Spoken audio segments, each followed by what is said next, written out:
Tonight, we embark on a quiet journey into the distant past, into a world both familiar and foreign. The city of Rome at the height of its empire.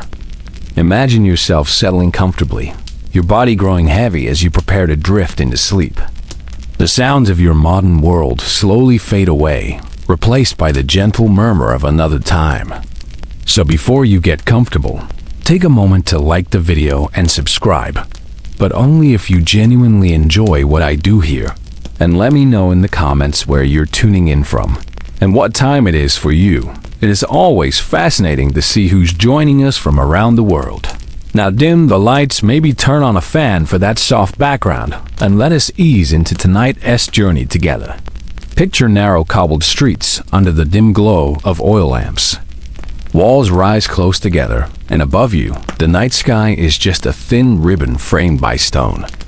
The air is thick with the mingling scents of cooking fires, damp plaster, and humanity crowded together. Rome was a city of astonishing grandeur: temples, arenas, aqueducts, but it was also a city of shadows, where countless ordinary people lived out their lives in obscurity. Among them were women whose presence was both tolerated and despised, accepted as necessary yet marked with stigma. Prostitutes in ancient Rome existed in that hazy space between survival and exclusion. They were essential to the economy, woven into the rhythm of daily life, and yet they carried the burden of social shame. This episode is not about the spectacle of Rome's great triumphs or battles, but rather about those who lived in the quieter, darker corners of its history. We will wander through cramped brothels, meet a woman whose story lingers across centuries, explore the secrets uncovered by archaeologists in Pompeii, and finally, contrast the harsh lives of the marginalized with the glittering feasts of Rome's elite. As you listen, I invite you to let your mind drift with the slow current of time. The details may capture your imagination, or they may simply carry you toward rest. Either way, the past is here, unfolding softly around you. Let us begin with the everyday reality of those who sold their bodies for survival in the city of Rome. What would it be like if you yourself had been thrust into that world? Could you last a single day? Imagine, if you will, waking up in a small, windowless room. The walls are bare stone, close enough that you can reach out and touch both sides without stretching. The air is heavy with the lingering scent of smoke, sweat, and the faint traces of cheap perfume, an attempt to mask what cannot truly be hidden. This is your world, the lupanar, the Roman brothel. These spaces were rarely luxurious. Far from the marble halls of senators or the spacious villas of the wealthy, brothels were cramped and dark. They were functional, designed not for comfort but for efficiency. Small cubicles, each with a narrow bed or couch, lined the interior. The walls sometimes bore faint paintings, simple images meant to advertise the acts performed within. Privacy was minimal. Thin curtains or wooden doors might separate one room from the next, but the sounds of footsteps, of murmurs and negotiations, of hurried encounters, drifted freely through the air. Prostitution was legal in Rome, though tightly regulated. Women were required to register with the authorities, giving their names and even details of their appearance. Once registered, the stigma was permanent. No matter how circumstances changed, that mark of dishonor lingered. Respectable Roman matrons would never acknowledge them, and society kept them at the margins. Survival, however, often left little choice. Many women were enslaved, forced into prostitution by owners seeking profit. Others were freedwomen struggling to earn their living in a society that offered them few respectable options. Still others had been abandoned, widowed, or impoverished, and found that the lupanar, however degrading, provided shelter and food. The daily rhythm was grueling. From morning until late into the night, prostitutes waited in their small rooms or lingered near the doorways, calling out to passing men. Some stood at street corners, where lanterns lit their faces just enough to catch the eyes of potential clients. Others worked in taverns, where drink loosened inhibitions and blurred the line between conversation and transaction. Payment was meager. A single coin in as, the smallest denomination, might be all that was exchanged. This tiny sum bought not only the act itself, but the use of the cramped room, the lamp burning low, and the fleeting attention of the woman inside. For her, it meant long hours of work with little to show at the end of the day. Many lived at the edge of poverty, their earnings quickly consumed by rent, food, and the ever-present need to bribe officials or guards. The conditions were harsh. Hygiene was poor, and illnesses spread easily in such crowded, unsanitary spaces. The beds were seldom cleaned, and the air in the lupanar was often thick with smoke from oil lamps, mixed with the smell of bodies and damp plaster. It was a place of constant noise, the shuffle of sandals on stone, the jangle of coins, the low murmur of voices, and sometimes the harsh laughter of drunken men. Beyond the physical strain was the burden of social disdain. Roman culture placed a high value on female chastity and modesty. Women who sold their bodies were seen as falling outside the protection of society. They could not testify in court. They could not marry into respectable families. In the eyes of the law and of their neighbors, they were forever branded with shame. And yet, paradoxically, they were always present. Men of all classes, from slaves to senators, visited them. They were both used and shunned, sought after and despised. If you imagine yourself in this position, you might feel the weight of the contradictions pressing down. The constant exhaustion from long hours, the lack of privacy, of dignity, the sharp awareness that each day brought survival, but little more. To endure such a life required not only physical stamina, but a kind of emotional detachment, a hardening against the stares. The insults, the endless transactions that blurred one into another. It is not difficult to see why many would not last a single day in such conditions. For most, it was not a choice at all, but a reality imposed upon them by circumstances beyond their control. And yet, somehow, these women endured. They adapted to their surroundings, forming small networks of companionship with one another, sharing food, stories, and the fragile comfort of mutual understanding. As you let these images settle in your mind, imagine the narrow streets outside the brothel, where life in Rome continued ceaselessly. Vendors called out in the marketplaces, soldiers marched by in formation, and children played in the dust. Within the lupanar, however, time seemed slower, weighed down by the sameness of each day. This is the backdrop against which individual lives unfolded. In the next part of our journey, we will leave behind the faceless anonymity of the brothel to focus on a single woman, a freedwoman named Volumnia Cytheris, whose story offers us a glimpse of how one prostitute navigated her way through Roman society, transcending if only partially the constraints of her profession. Let us now turn our attention from the narrow, crowded brothel rooms, where nameless women labored in obscurity, to one woman whose name, unusually, has survived the centuries. Her story offers us a rare glimpse of how a prostitute might rise above anonymity, moving closer to the circles of the powerful. Her name was Volumnia Cytheris. She lived in the 1st century before our common era, a time when Rome was not yet an empire, but a republic trembling on the edge of great transformation. It was the age of Cicero, Julius Caesar, and Mark Antony, an age of political turmoil, shifting alliances, and ambitious men seeking power. Amid all this, Cytheris carved out her own curious place in history. Cytheris was born into slavery. We know little of her early life, her family, her birthplace, the circumstances that led her to Rome. What we do know is that she became a slave in the household of a wealthy Roman named Volumus, from whom she later took her name after being freed. The second part of her name, Cytheris, is a reference to the goddess Venus of Cythera, a hint at the identity she would later embrace as a courtesan.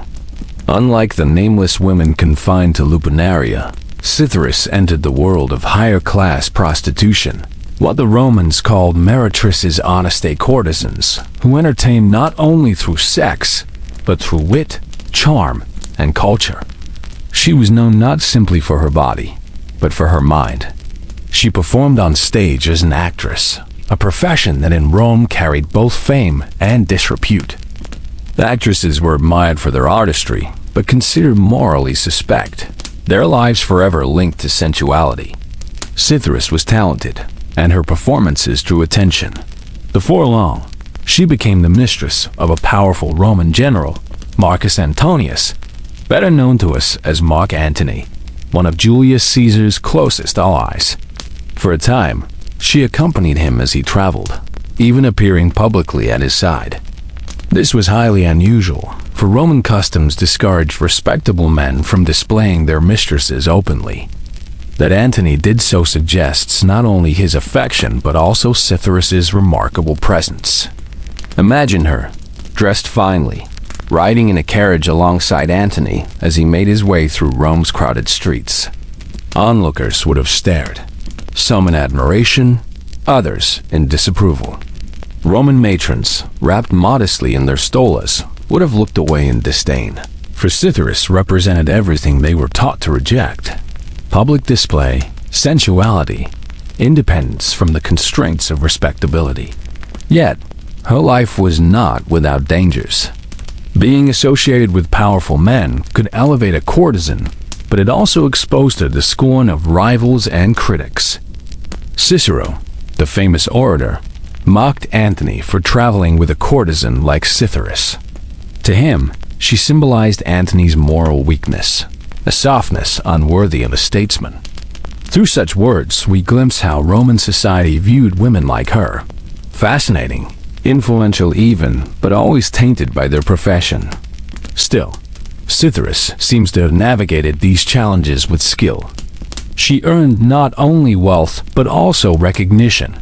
Some sources suggest that poets praised her beauty and charm, immortalizing her in their verses. Though she could never be fully accepted as a respectable Roman matron, she carved out a life far beyond the shadowed rooms of the lupanar. Consider what this must have meant for her personally. She was once a slave owned by another, her life not her own. To rise from such a position to one where she traveled with generals, mingled with poets, and earned the notice of Rome's greatest men, this was no small transformation. And yet, her existence always remained precarious. Freed women in Rome enjoyed more autonomy than slaves, but they still lived under the weight of legal and social limitations. Cytheris, despite her fame, could never step entirely outside the shadow of her profession. Her story illustrates the spectrum of prostitution in Rome. At the lowest end were women trapped in squalid brothels, earning pennies for their labor. At the highest end were courtesans like Cytheris, who could win wealth, education, and even the admiration of powerful men. But even at that height, the mark of prostitution remained. Roman society never allowed complete redemption. Respectability was a wall rarely, if ever, breached. As we reflect on Cytheris's life, imagine her sitting in a quiet atrium after a performance, the lamplight flickering against painted walls. Around her, poets and soldiers discuss politics.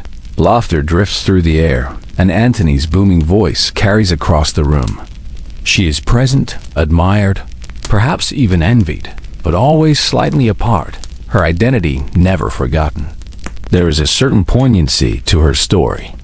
She reminds us that even within rigid systems, individuals found ways to navigate, to survive, to thrive in their own limited ways. Cytheris' name has come down to us precisely because she stepped beyond the walls of the brothel and into the public eye. But for every Cytheris remembered, there were countless others whose names and stories have vanished. The life of Volumnius Cytheris helps us understand how varied prostitution in Rome could be.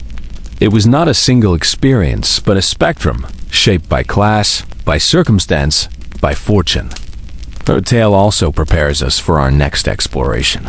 For it is through archaeology, through the preserved walls of Pompeii, that we can glimpse the everyday realities of the women who never achieved her level of fame.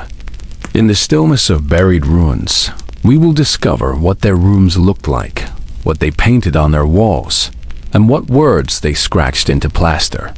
Where Cithara's story has survived through the writings of men, the nameless women of Pompeii left their traces more quietly, in stone and in silence. And so, we now leave the courtesan's world of poetry and generals, and step into the shadows of Pompeii's brothels, frozen in time beneath volcanic ash. Now, dear listener, let us leave the bustling streets of Rome and travel southward, to a smaller city that has become one of the most famous archaeological sites in the world, Pompeii.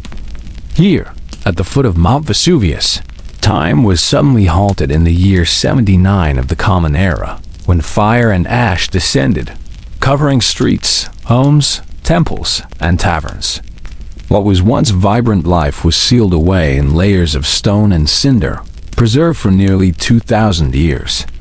Among the many buildings uncovered in Pompeii is one of the most striking and well-preserved examples of a Roman lupanar, or brothel. To walk through it today is to step back into the daily life of Roman prostitution, frozen at a moment when the city was silenced. The brothel lies on a modest side street, not far from the Forum. From the outside, it appears unremarkable, a doorway leading to a narrow corridor. Yet inside, archaeologists found a structure carefully arranged for its purpose. The building contains 2 floors, with small rooms branching from a central hall. Each room held a bed of stone or masonry, once covered with simple bedding. The rooms were compact, scarcely more than alcoves, their walls close, their ceilings low. What makes this lupanar remarkable, however, are the paintings that still adorn its walls. Above the doorways and along the corridors, frescoes depict erotic scenes. These images are not merely decoration. They likely served as advertisements, visual cues for clients who may not have been literate, showing the variety of services offered within. Imagine the flicker of an oil lamp casting shadows across these painted figures, transforming the images into silent performances for those who entered. The paintings are vivid, yet the atmosphere of the building, when you imagine it occupied, was far from luxurious. The stone beds were hard, the rooms had little ventilation, and privacy was minimal. The sounds of footsteps, of laughter, of transactions would have echoed through the corridor. Still, the paintings suggest a certain attempt to create allure, to cloak the harshness of the setting with a thin veil of fantasy. Graffiti also speaks to us from the walls. Scratched into plaster are names, boasts, insults, and sometimes simple expressions of affection. One man wrote of the woman he had visited, praising her skill. Another scrawled his own name proudly, as if to mark his presence for eternity. There are crude jokes, complaints, and sometimes declarations that blur the line between love and commerce. These writings are a reminder that the people who filled these rooms were not faceless. They laughed, they teased, they left their traces in words that still whisper to us across the centuries. Archaeologists believe that the lupanar of Pompeii employed both enslaved women and freed women, much like elsewhere in Rome. The clients would have ranged from local townsmen to travelers passing through, and perhaps even wealthier visitors seeking novelty in a city known for its pleasures. Payment, as always, was modest, usually a single coin. The women themselves earned little, most of the profit going to the brothel's owner. When we picture the brothel in use, it is easy to imagine the contrast between its confined interior and the life outside. Beyond its doorway lay the streets of Pompeii, with vendors calling out their wares, fountains splashing with cool water, and the looming shape of Mount Vesuvius watching silently over the city. Inside the brothel, however, the air was thick and close, the rhythm of life marked by the opening and closing of doors, the jingle of coins exchanged, the steady repetition of encounters. And then, one day in 79 CE, it ended. When Vesuvius erupted, ash began to fall upon the city. People fled in panic, some sheltering in buildings, others trying to escape to the sea. The brothel, like all of Pompeii, was abandoned in haste. Lamps went out, bedding was left in place. doors were sealed by ash.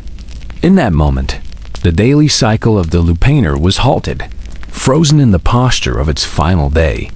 Centuries later, when the site was excavated, astonished archaeologists entered its small rooms. They saw the stone beds, the frescoes, the graffiti.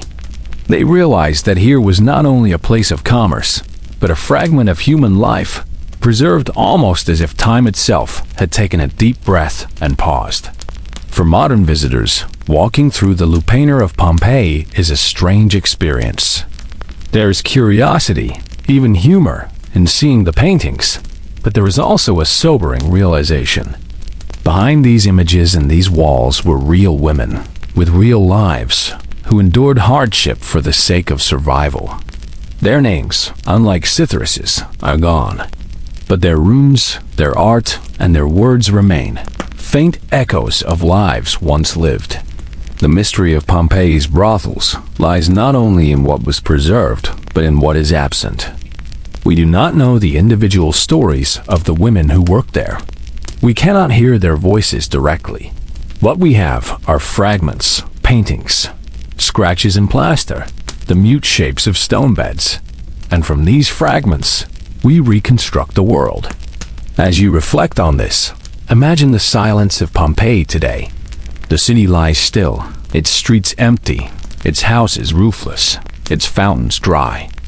Tourists pass through, their voices soft against the ancient stones, but the deeper silence of centuries lingers. Within the brothel, the paintings still gaze down, untouched by the passage of time. The graffiti still clings to plaster, carrying the laughter, the boasts, the fleeting emotions of long-vanished men. From this silence, we turn now to contrast. For while these women lived in cramped, smoky rooms, others in Rome dwelled in a world of splendor and indulgence. The contrast between the brothel and the banquet hall could not have been greater. And so, in our final segment, we will step into the feasts of Roman elites, where sex, power, and wealth intertwined in rituals of excess that seem almost dreamlike to us now. Let us now shift our gaze upward, away from the cramped stone rooms of Pompeii's brothel, and into a very different world, the dining halls of Rome's wealthy and powerful. Here, amid marble columns and glittering lamps, the atmosphere was one of luxury, indulgence, and calculated display. Imagine entering the triclinium, the Roman dining room.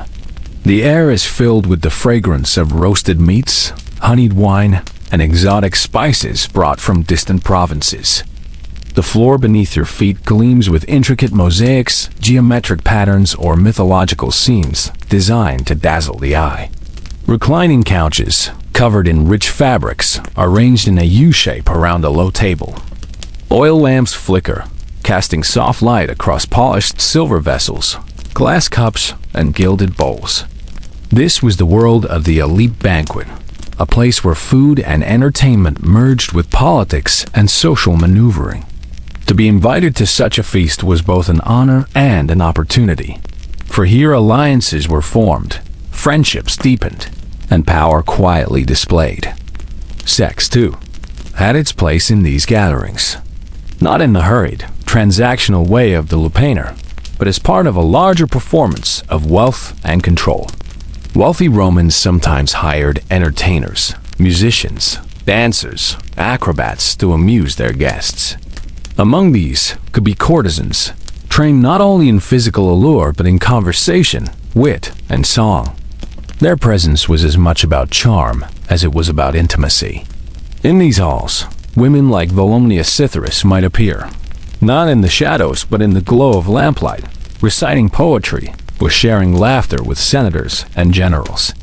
Here, sex was intertwined with refinement, with elegance, with the suggestion that pleasure itself was an art form.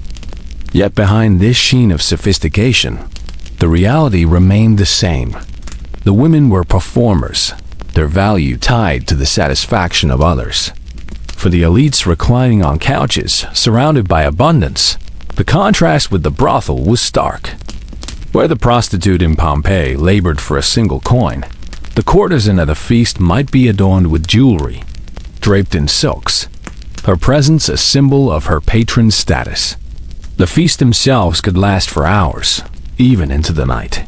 Courses arrived one after another, dishes of fish, pork, and game birds, seasoned with sauces rich in garum, the fermented fish paste Romans adored. Between courses came diversions, riddles, debates, or performances by actors and poets. Wine flowed freely, mixed with water in great bowls, and conversation grew louder as the evening deepened. Sexuality often lingered at the edges of these feasts. Sometimes it took the form of innuendo, of teasing exchanges, of suggestive poetry recited to the delight of the audience. Other times it was more direct, with courtesans or entertainers invited to share couches with the guests. For some, the banquet might end in the intimacy of a private chamber.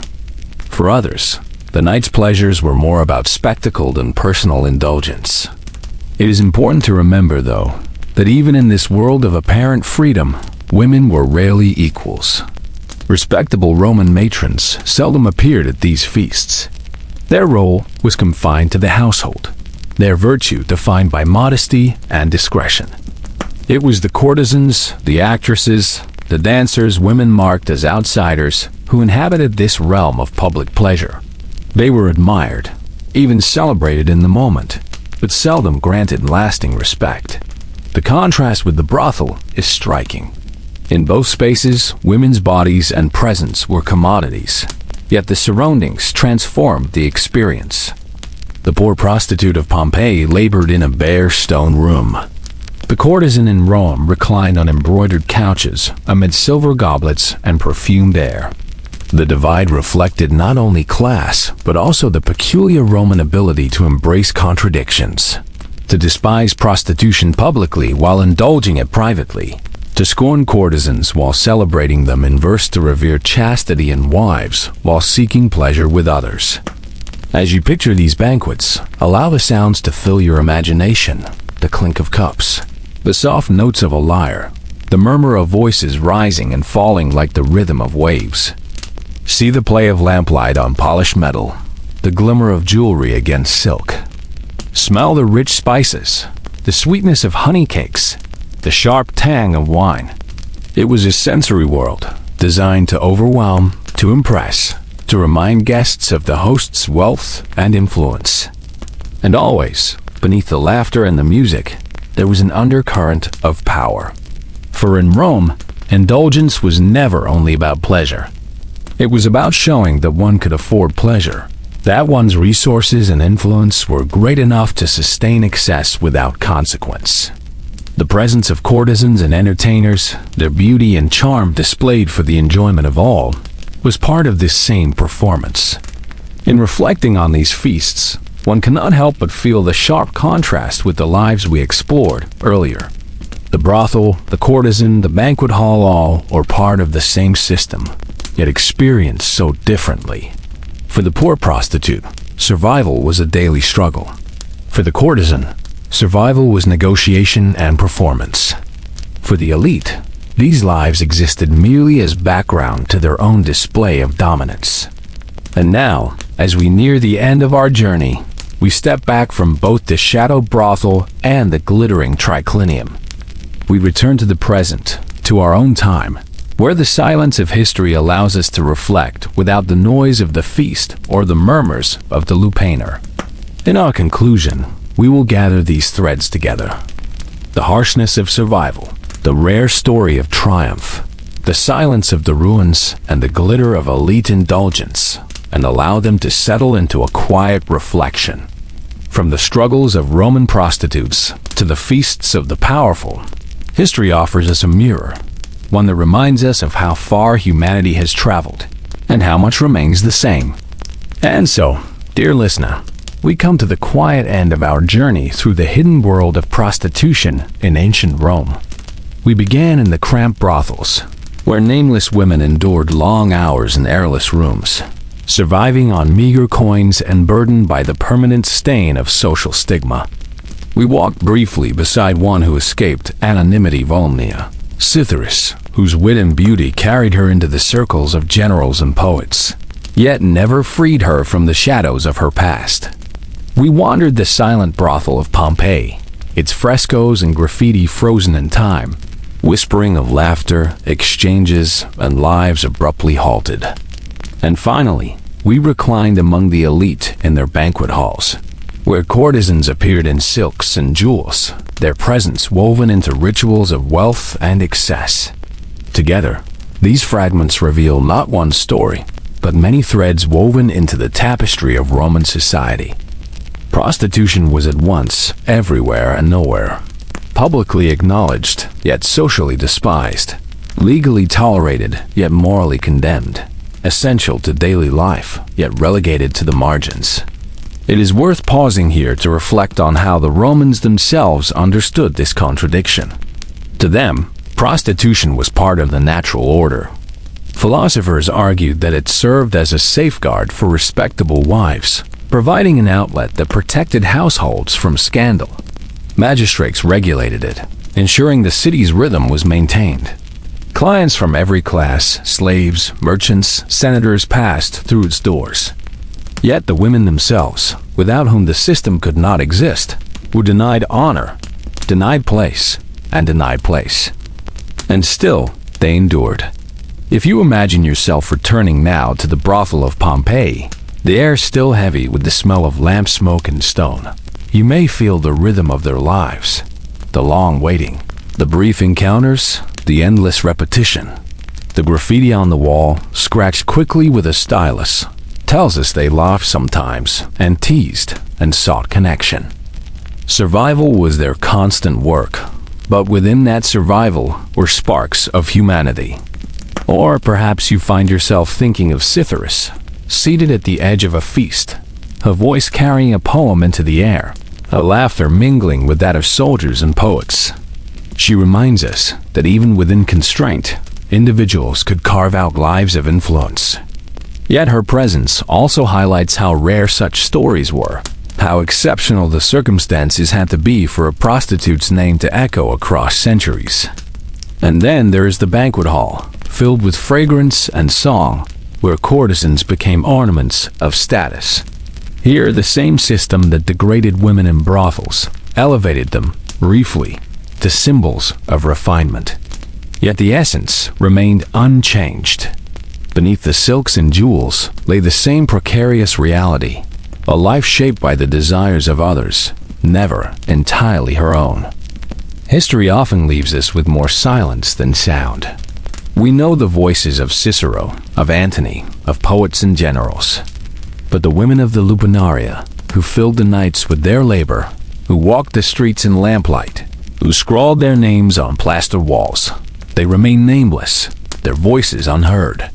Archaeology grants us fragments, a fresco, a graffito, a bed of stone. From these, we piece together shadows of lives that were once vivid, once real. There is something quietly humbling in that. To know that beneath the grandeur of Rome, the temples, the armies, the marble monuments, there were always these smaller hidden stories. Lives lived at the edges, often overlooked, yet essential to the rhythm of the city. And so, as you listen now, perhaps lying in the stillness of your own room, you might reflect on the contrast between their world and ours. Where they endured hunger, stigma, and endless labor, you lie in safety, with comfort near at hand. Where they were silenced, you may speak freely. Where their days were shaped by survival, you are able to pause, to rest, to allow yourself the luxury of sleep. This, perhaps, is the quiet gift of history. It allows us to see both the distance between past and present, and the echoes that remain. For while circumstances have changed, the themes of survival, of desire, of power, and inequality still linger in human society. In recognizing this, we gain both perspective and gratitude. Let us return now to Rome one final time, but not to the brothel or the banquet. Instead, imagine yourself standing on a quiet Roman street at night. The crowds have thinned, the market stalls are closed, the great city has settled into its evening rhythm. Oil lamps glow faintly in niches along the walls. From distant taverns, faint laughter drifts into the air. The stones beneath your feet are cool, worn smooth by countless steps. Somewhere, behind closed doors, a woman prepares to sleep, her day's labor ended. Perhaps she whispers a prayer to Venus, goddess of love, asking for protection, for fortune, for endurance. Perhaps she simply closes her eyes, grateful for a moment of rest. In that stillness, across centuries, you can almost feel the heaviness of her breath, the weight of her exhaustion, and the fragile humanity she carried. Hold that image softly in your mind as you drift now toward your own rest. Let the sounds of Rome fade. Let the lamplight dim. Let the streets fall silent. The past recedes gently, leaving only the present comfort of your bed, the steady rhythm of your breathing, and the calm that comes with knowing the night is yours. Sleep well, dear listener, and may the quiet echoes of history guide you into peace.